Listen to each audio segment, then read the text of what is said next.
ಬಳ್ಳಾರಿ ಗಲಾಟೆ ಪ್ರಕರಣದ ತನಿಖೆ ಸಿಐಡಿಗೆ ಕೊಡಬೇಕು ಅಂತ ಹೇಳಿ ಇದೇ ವಿಚಾರಕ್ಕೆ ಸಂಬಂಧಪಟ್ಟಂತೆ ಇದೀಗ ಬಹಳಷ್ಟು ಚರ್ಚೆ ಆಗ್ತಾ ಇದೆ. ಈ ಬಗ್ಗೆ ಖುದ್ದು ಸಿಎಂ ಸಿದ್ದರಾಮಯ್ಯ ಜೊತೆ ಮಾತಾಡ್ತೀನಿ, ಅಗತ್ಯ ಬಿದ್ರೆ ಸಿಐಡಿ ತನಿಖೆಗೆ ಕೊಡ್ತೀವಿ, ಪೊಲೀಸರ ಗನ್ನಿಂದ ಫೈರ್ ಆಗಿಲ್ಲ, ಖಾಸಗಿ ಗನ್ನಿಂದ ಫೈರಿಂಗ್ ಆಗಿದೆ ಅಂತ ಹೇಳಿ ಇದೀಗ ಎಡಿಜಿಪಿ ದೃಢಪಡಿಸಿದ್ದಾರೆ. ಖಾಸಗಿ ಗನ್ನಿಂದ ಫೈರ್ ಆಗಿಲ್ಲ ಅಂತ ಹೇಳಿ ಸ್ಪಷ್ಟವಾಗಿ ಹೇಳಿದ್ದಾರೆ. ಬಂಧನ ಮಾಡೋದು ಬಹಳ ದೊಡ್ಡ ಕೆಲಸ ಅಲ್ಲ ಬಿಡಿ, ಕಾನೂನು ಚೌಕಟ್ಟಿನಲ್ಲಿ ಆರೋಪಿಗಳನ್ನ ಬಂಧಿಸ್ತೀವಿ. ಬೆಂಗಳೂರಿನಲ್ಲಿ ಇದೀಗ ಗೃಹ ಸಚಿವ ಡಾಕ್ಟರ್ ಜಿ ಪರಮೇಶ್ವರ್ ರಿಯಾಕ್ಟ್ ಮಾಡಿದ್ದಾರೆ. ಬಂಧನ ಮಾಡೋದು ದೊಡ್ಡ ವಿಚಾರ ಅಲ್ಲ, ಆದ್ರೆ ತನಿಖೆ ಇಂಪಾರ್ಟೆಂಟ್ ಆಗುತ್ತೆ. ಇಲ್ಲಿ ಒಂದು ಕಡೆ ಖಾಸಗಿ ಗನ್ನಿಂದ ಫೈರಿಂಗ್ ಆಗಿಲ್ಲ ಅನ್ನುವಂಥದ್ದು ಪೊಲೀಸರು ಸ್ಪಷ್ಟವಾಗಿ ಮಾಹಿತಿ ಕೊಟ್ಟಿದ್ದಾರಂತೆ. ಹಾಗಾಗಿ ಇದೀಗ ಎಡಿಜಿಪಿ ಅವರು ದೃಢವಾಗಿ ಇದನ್ನ ಹೇಳಿದ್ದಾರೆ.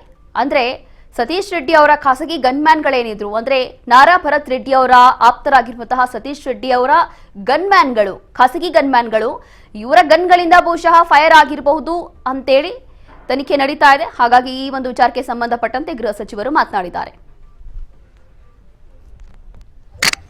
ಅಲ್ಲಿ ಇದ್ದವ್ರ ಗನ್ಗಳನ್ನೆಲ್ಲ ಯಾರು ಪ್ರೈವೇಟ್ ಸೆಕ್ಯೂರಿಟಿ ಆ ರೀತಿ ಯಾರು ಮಾಡ್ಕೊಂಡಿದ್ರು ಅವ್ರದ್ದೆಲ್ಲರದ್ದು ಗನ್ಗಳು, ರಿವಾಲ್ವರ್ಗಳು, ಏನೆಲ್ಲ ಫೈರ್ ಆರ್ಮ್ಸ್ ಇತ್ತು ಅದೆಲ್ಲ ಸೀಸ್ ಮಾಡಿದ್ದಾರೆ.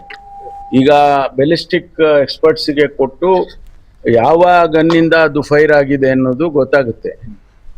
FSLಗೆ ಬುಲೆಟು ಅದೆಲ್ಲ ಕೊಟ್ಟು ಎಕ್ಸಾಮಿನೇಷನ್ ಮಾಡಿಸಿ ಅದರದ್ದೆಲ್ಲ ಡೀಟೇಲ್ಸ್ ಅನ್ನ ಕೊಡಬೇಕು ಅಂತ ಹೇಳಿದ್ದೇನೆ. ಅದನ್ನ ಆ ಪ್ರೊಸೆಸ್ ಮಾಡ್ತಾ ಇದ್ದಾರೆ. ಪೊಲೀಸ್ ಗನ್ಗಳಿಂದ ಅಥವಾ ಪೊಲೀಸ್ ರಿವಾಲ್ವರ್ಸ್ ಇಂದ ಯಾವುದು ಫೈರ್ ಆಗಿಲ್ಲ ಅನ್ನೋದು ಆ ಬುಲೆಟ್ ನಿಂದ ಗೊತ್ತಾಗಿದೆ ಅಂತೇಳಿ ನಮ್ಮ ಎಡಿಜಿಪಿ ಅವರು ನಿನ್ನೆನೂ ಕೂಡ ನನಗೆ ತಿಳಿಸಿದ್ರು, ನಮ್ಮ ಯಾವುದು ಗನ್ಗಳಿಂದ ಆಗಿಲ್ಲ ಅಂತ. ಸೊ ಅಲ್ಲಿಗೆ ಬೇರೆ ಪ್ರೈವೇಟ್ನವ್ರದ್ದು ಆಗಿದೆ ಅಂತ ಅನ್ಸುತ್ತೆ. ಅದನ್ನ ಈಗ ಪರಿಶೀಲನೆ ಮಾಡಿ ಕ್ರಮ ತಗೊಳ್ಳೋದಕ್ಕೆ ಏನ್ ಬೇಕೋ ಅದು ಮಾಡ್ತೀವಿ. ಅದು ಯೋಚನೆ ಮಾಡ್ತಾ ಇದ್ದೀವಿ. If it is again required ಸಿಐಡಿಗೂ ಕೂಡ ಕೊಡುವಂತ ಸಾಧ್ಯತೆಗಳಿದಾವೆ. ನಾನು ಮುಖ್ಯಮಂತ್ರಿಗಳ ಜೊತೆಯಲ್ಲಿ ಮಾತಾಡ್ತೇನೆ. ಅದ್ರ ಅಗತ್ಯ ಇದ್ರೆ ಅದನ್ನ ಮಾಡ್ತೀವಿ. ಸರ್, ಇವ್ರು ಬಂಧನ ಮಾಡ್ಬೇಕು, ಇಲ್ಲಾಂದ್ರೆ ನಾವು ಪಾದಯಾತ್ರೆ ಮಾಡ್ತೀವಿ ಬೆಂಗಳೂರಿಗೆ. ಬಂಧನ ಮಾಡೋದು ಬಹಳ ದೊಡ್ಡ ಕೆಲಸ ಅಲ್ಲ. ಆದ್ರೆ ಅದಕ್ಕೆ ಹಿಂದೆ ಕಾನೂನು ಚೌಕಟ್ಟಿನಲ್ಲಿ ಏನ್ ಕ್ರಮ ತಗೋಬೇಕು ನೋಡಿ, ಆಮೇಲೆ ಅವರು ಆಕ್ಟ್ ಮಾಡ್ತಾರೆ. ಈಗ ಉದಾಹರಣೆಗೆ ಯಾರೋ ಪ್ರೈವೇಟ್ನವರು ಇಂದ ಫೈರ್ ಆಗಿದೆ ಅಂತ ಇಟ್ಕೊಳ್ಳಿ, ಅದರದ್ದು ತನಿಖೆ ಆದ್ಮೇಲೆ ಆ ವ್ಯಕ್ತಿ ಯಾರು ಫೈರ್ ಮಾಡಿದ್ದಾರೆ ಅವ್ರ ಮೇಲೆ ಕ್ರಮ ತಗೊಳ್ಳೇಬೇಕಲ್ಲ. ಬಂಧನ ಇರ್ಬೋದು, ಮತ್ತೊಂದಿರ್ಬೋದು, ಅದು ಮಾಡ್ತಾರೆ. ಪ್ರೊಸೀಜರ್ಸ್ ಅವೆಲ್ಲ. ನನಗೇನು ಬಂದಿಲ್ಲ, ಸಿಎಂ ಅವ್ರಿಗೂ ಬರೆದಿದ್ದಾರೆ, ನನಗೇನು ಇನ್ನೂ ಬಂದಿಲ್ಲ. ಬಂದ ಮೇಲೆ ಅದಕ್ಕೇನು ಸೂಕ್ತವಾದ ಕ್ರಮ ತಗೋಬೇಕು ತಗೊಳ್ತೀವಿ. ಈಗಾಗಲೇ ಅವರು ಕಂಪ್ಲೇಂಟ್ ಕೊಟ್ಟಿದ್ದಾರೆ. ಆಮೇಲೆ ಈಗ MLA ಅವರು ಕೂಡ ಅವ್ರ ಕಡೆಯಿಂದನೂ ಕೊಟ್ಟಿದ್ದಾರೆ. ಸೊ ಎರಡನ್ನೂ ಕೂಡ ತಗೊಂಡು ಪರಿಶೀಲನೆ ಮಾಡ್ತಿದ್ದಾರೆ.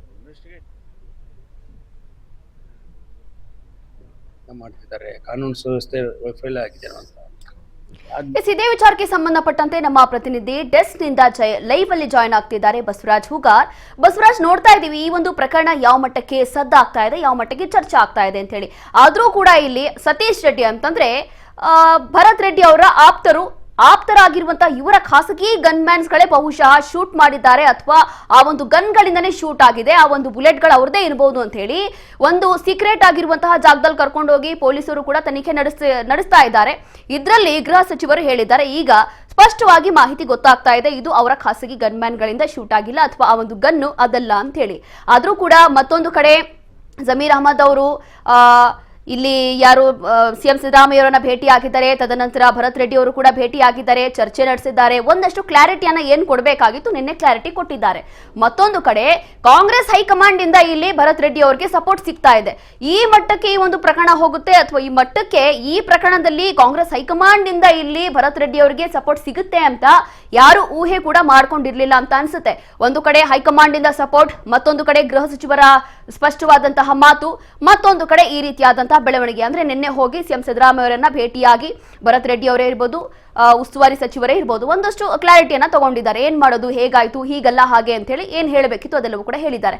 ಆದ್ರೆ ಈ ಒಂದು ಪ್ರಕರಣದಲ್ಲಿ ಇವಾಗ ಸದ್ಯಕ್ಕೆ ಆಗ್ತಾ ಇರುವಂತಹ ಬೆಳವಣಿಗೆ ನೋಡಿದ್ರೆ ಇಲ್ಲಿ ಆಲ್ಮೋಸ್ಟ್ ಆ ಒಂದು ಸಂದರ್ಭದಲ್ಲಿ ಭರತ್ ರೆಡ್ಡಿ ಅವರು ಆ ಒಂದು ಗಲಾಟೆ ಸಂದರ್ಭದಲ್ಲಿ ಇರಲಿಲ್ಲ. ಆ ಒಂದು ಸಿಸಿಟಿವಿ ವಿಜುವಲ್ಸ್ ಗಳನ್ನ ನೋಡಿರುವಂತ ಪೊಲೀಸರು ಹೇಳ್ತಾ ಇರುವಂತದ್ದು ಜನಾರ್ದನ್ ರೆಡ್ಡಿ ಅವರಿದ್ರು, ಅವ್ರ ಕಡೆ ಬೆಂಬಲಿಗರಿದ್ರು, ಆದ್ರೆ ಭರತ್ ರೆಡ್ಡಿ ಅವರು ಅಲ್ಲಿ ಎಲ್ಲೂ ಕೂಡ ಕಾಣಿಸ್ಕೊಂಡಿಲ್ಲ ಅನ್ನುವಂಥದ್ದು ಗೊತ್ತಾಗ್ತಾ ಇದೆ ಇವಾಗ ಸದ್ಯಕ್ಕೆ ಬಂದಿರುವಂತ ಮಾಹಿತಿ ಪ್ರಕಾರ.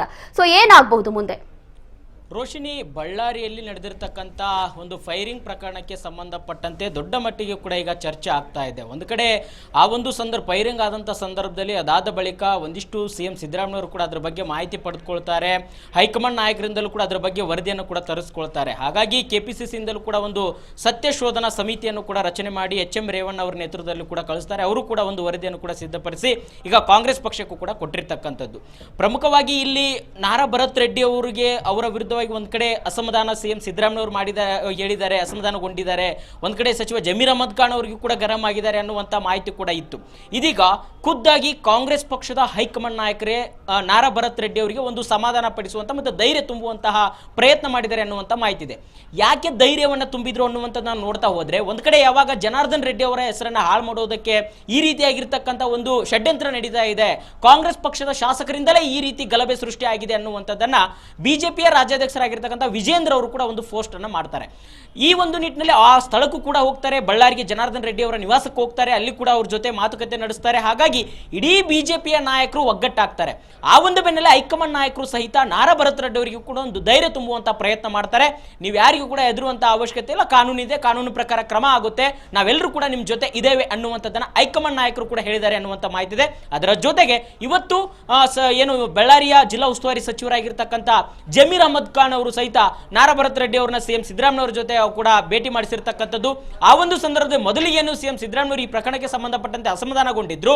ಇದೀಗ ಭರತ್ ರೆಡ್ಡಿ ಅವರಿಗೂ ಕೂಡ ಒಂದಿಷ್ಟು ಸಮಾಧಾನ ಹೇಳಿದ್ದಾರೆ ಅನ್ನುವಂಥದ್ದು, ನಾವೆಲ್ಲರೂ ಕೂಡ ಇದ್ದೇವೆ, ಕಾನೂನು ಪ್ರಕಾರ ಕ್ರಮ ಆಗುತ್ತೆ ಅನ್ನುವಂಥ ನಿಟ್ಟಿನಲ್ಲಿ ಅವರಿಗೆ ಒಂದಿಷ್ಟು ಪ್ರೋತ್ಸಾಹ ಮಾಡುವಂತ ನಿಟ್ಟಿನಲ್ಲಿ ಮತ್ತೆ ಧೈರ್ಯ ತುಂಬುವಂತ ಪ್ರಯತ್ನವನ್ನ ಮಾಡಿರ್ತಕ್ಕಂಥದ್ದು. ಹಾಗಾಗಿ ನಾರಾ ಭರತ್ ರೆಡ್ಡಿ ಅವರ ಖಾಸಗಿ ಗನ್ಮ್ಯಾನ್ಗಳು ಶೂಟ್ಔಟ್ ಮಾಡಿದ್ರ, ಅಥವಾ ಸತೀಶ್ ರೆಡ್ಡಿ ಅವರ ಆಪ್ತರಾಗಿರ್ತಾರೆ ಸತೀಶ್ ರೆಡ್ಡಿ ಅವರ ಗನ್ಮ್ಯಾನ್ಗಳು ಫೈರಿಂಗ್ ಮಾಡಿದ್ರ, ಅಥವಾ ಜನಾರ್ದನ್ ರೆಡ್ಡಿ ಅವರ ಕಡೆದವರು ಗನ್ಮ್ಯಾನ್ಗಳು ಫೈರಿಂಗ್ ಮಾಡಿದ್ರ, ಇದೆಲ್ಲವೂ ಕೂಡ ತನಿಖೆ ಆಗಬೇಕಾಗಿದೆ.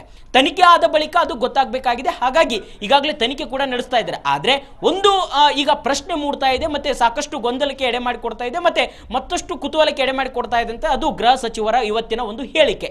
ಏನಂತಂದ್ರೆ ಒಂದ್ ಕಡೆ ಈಗ ADGP ಅವರೇ ಒಂದು ದೃಢಪಡಿಸಿದ್ದಾರೆ, ಇದು ಪೊಲೀಸರಿಂದ ಶೂಟ್ಔಟ್ ಆಗಿಲ್ಲ, ಅದು ಖಾಸಗಿ ಗನ್ಮ್ಯಾನ್ಗಳಿಂದ ಆಗಿದೆ ಅನ್ನುವಂತಹ ಹೇಳಿಕೆಯನ್ನು ಕೂಡ ಕೊಟ್ಟಿರ್ತಕ್ಕಂಥದ್ದು. ಇನ್ನೊಂದು ಪ್ರಮುಖವಾಗಿ ಅವ್ರನ್ನ ಬಂಧಿಸುವುದು ದೊಡ್ಡ ಮಾತೇನಲ್ಲ, ಆದ್ರೆ ಕಾನೂನು ಚೌಕಟ್ಟಿನಲ್ಲಿ ಬಂಧನ ಮಾಡ್ತೇವೆ ಅನ್ನುವಂಥ ಹೇಳಿಕೆಯನ್ನು ಕೊಟ್ಟಿರ್ತಕ್ಕಂಥದ್ದು. ಹಾಗಾಗಿ ಪೊಲೀಸ್ ಇಲಾಖೆಗೆ ಯಾರು ಶೂಟ್ಔಟ್ ಮಾಡಿದ್ರು, ಯಾರು ಗನ್ಮ್ಯಾನ್ ಮಾಡಿದ್ರು ಅನ್ನುವಂಥದ್ದು ಗೊತ್ತಾಗಿದೆ ಏನೋ ಅನ್ನುವಂಥದ್ದು ಗೃಹ ಸಚಿವರು ಇವತ್ತು ಸುಳಿವನ್ನ ಕೊಟ್ಟಿರ್ತಕ್ಕಂಥದ್ದು. ಹಾಗಾಗಿ ಏಕಾಏಕಿಯಾಗಿ ಬಂಧನ ಮಾಡೋದಿಲ್ಲ, ಅದು ಕಾನೂನು ಚೌಕಟ್ಟಿನಲ್ಲೇ ಮಾಡ್ತೇವೆ ಅನ್ನುವಂಥ ಮಾತನ್ನು ಕೂಡ ಹೇಳಿರ್ತಕ್ಕಂಥದ್ದು. ಹಾಗಾಗಿ ಇದೀಗ ಜನಾರ್ದನ್ ರೆಡ್ಡಿ ಅವ್ರ ಕಡೆ ಒಂದು ಖಾಸಗಿ ಗನ್ಮ್ಯಾನ್ಗಳಿಂದ ಏನಾದ್ರೂ ಫೈರಿಂಗ್ ಆಯ್ತಾ, ಅಥವಾ ಸತೀಶ್ ರೆಡ್ಡಿ ಅವರ ಒಂದು ಖಾಸಗಿ ಗನ್ಮ್ಯಾನ್ಗಳಿಂದ ಫೈರಿಂಗ್ ಆಯ್ತಾ, ಅಥವಾ ನಾರಾ ಭರತ್ ರೆಡ್ಡಿ ಅವರ ಖಾಸಗಿ ಗನ್ಮ್ಯಾನ್ಗಳಿಂದ ಆಯ್ತಾ ಅನ್ನುವಂಥದ್ದು ದೊಡ್ಡ ಪ್ರಶ್ನೆಗೆ ಎಡೆ ಮಾಡಿಕೊಡ್ತಾ ಇದೆ.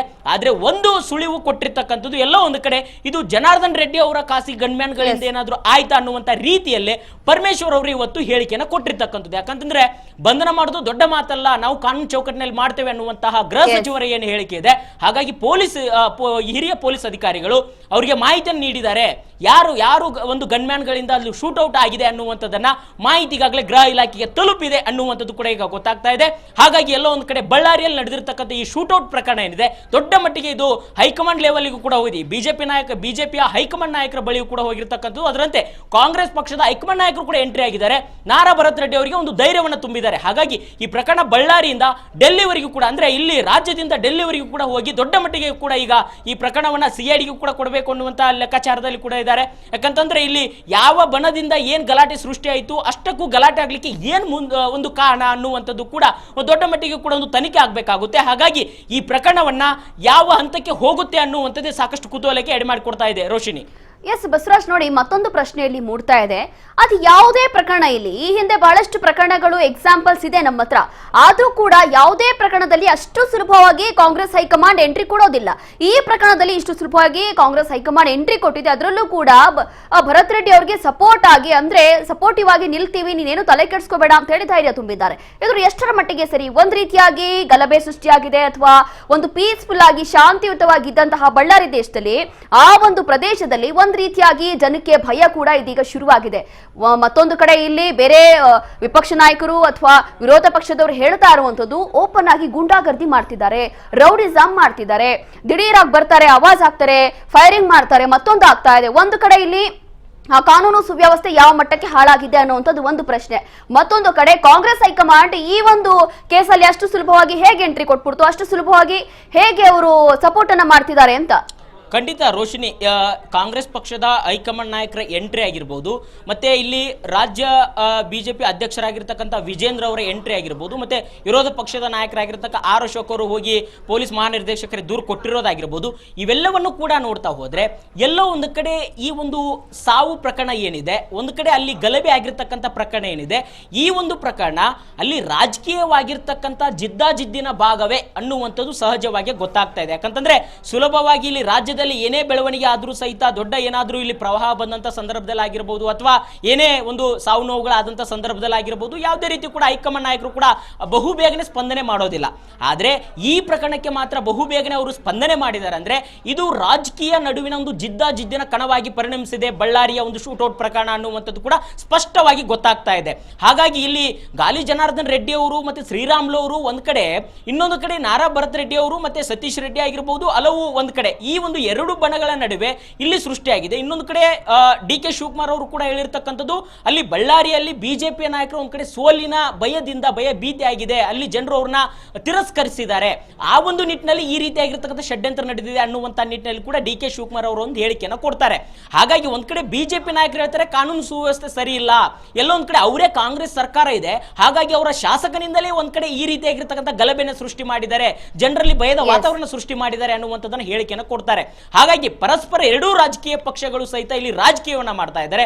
ಆದರೆ ರೋಶಿನಿ, ಇವರ ರಾಜಕೀಯದಲ್ಲಿ ಒಂದು ಬಡಪಾಯಿ ಜೀವ ಕೂಡ ಹೋಗಿರ್ತಕ್ಕಂಥ ದುರದೃಷ್ಟಕರ ಸಂಗತಿ. ಹಾಗಾಗಿ ಏನೇ ರಾಜಕೀಯ ಇದ್ರೂ ಸಹಿತ ಅದನ್ನ ಮಾನವೀಯತೆ ದೃಷ್ಟಿಯಿಂದ ಮತ್ತು ಅವರ ಒಂದು ಜಿದ್ದಾಜಿದ್ದಿಗೆ ಬೇರೆಯವರ ಅಮಾಯಕರು ಬಲಿ ಆಗೋದು ಬೇಡ. ಅಲ್ಲಿರ್ತಕ್ಕಂಥ ಪೊಲೀಸ್ ಇಲಾಖೆ ಕೂಡ ನಿಷ್ಪಕ್ಷಪಾತವಾಗಿ ತನಿಖೆ ನಡೆಸಿ ಯಾರು ಅಲ್ಲಿ ಒಂದು ಗಲಭೆಗೆ ಪ್ರಕರಣಕ್ಕೆ ಕಾರಣರಾದ್ರು, ಯಾರು ಫೈರಿಂಗ್ ಮಾಡಿದ್ರು, ಯಾರು ಫೈರಿಂಗ್ ಮಾಡಿಸಿದ್ರು, ಅವರ ವಿರುದ್ಧವಾಗಿ ಕಾನೂನು ರೀತಿಯಲ್ಲಿ ಕಟ್ಟುನಿಟ್ಟಿನ ಕ್ರಮ ಆಗಬೇಕು.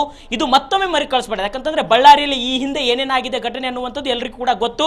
ಹಾಗಾಗಿ ಅಲ್ಲಿ ಕಾನೂನು ಸುವ್ಯವಸ್ಥೆಯನ್ನ ಒಂದ್ ಕಡೆ ಅದನ್ನ ನೋಡ್ಕೊಳ್ಳುವಂತಹ ಜವಾಬ್ದಾರಿ ಪೊಲೀಸ್ ಇಲಾಖೆ ಕೂಡ ಇರ್ತಕ್ಕಂಥದ್ದು. ಹಾಗಾಗಿ ಈಗ ಅಲ್ಲಿರ್ತಕ್ಕಂಥ ಹಿರಿಯ ಅಧಿಕಾರಿಗಳಾಗಿರ್ಬೋದು, ಅದನ್ನ CID ತನಿಖೆ ಕೊಡ್ತಾರೋ, CBI ಕೊಡ್ತಾರೋ, ಯಾವುದೇ ಒಂದು ತನಿಖೆ ಕೊಟ್ಟರು ಸಹಿತ ನಿಷ್ಪಕ್ಷಪಾತವಾಗಿ ತನಿಖೆ ಆಗಬೇಕು. ಬಳ್ಳಾರಿಯ ಜನತೆ ಶಾಂತಿಯುತವಾಗಿ ಇರುವಂತಹ ಒಂದು ವಾತಾವರಣ ಅಲ್ಲಿ ಸೃಷ್ಟಿ ಮಾಡಬೇಕಾಗಿದೆ. Roshini, yes, thank you Basavaraj.